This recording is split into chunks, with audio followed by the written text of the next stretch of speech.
Biyahe po ni Pangulong Bongbong Marcos ay papunta ng Japan. Wala pa raw kumpirmasyon mula po sa Palasyo ng Malacanang. Let Narciso RH14, let! Hindi pa sigurado ang napaulat na biyahe ni Pangulong Bongbong Marcos sa Japan. Ayon kay Palace Press Officer Claire Castro, wala pang kumpirmasyon at pinag-iisipan pa ang tungkol sa bagay na ito. Tugon ito ng palasyo ng matanong kaugnay ng Nikkei Asia Report na plano ng Japan na imbitahan si Pangulong Marcos sa isang state visit.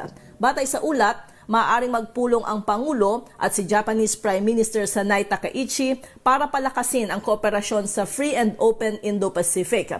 Una nang lumagda ang Pilipinas at Japan para sa mas malalim na relasyon, partikular sa defense and security sa pamamagitan ng Reciprocal Access Agreement.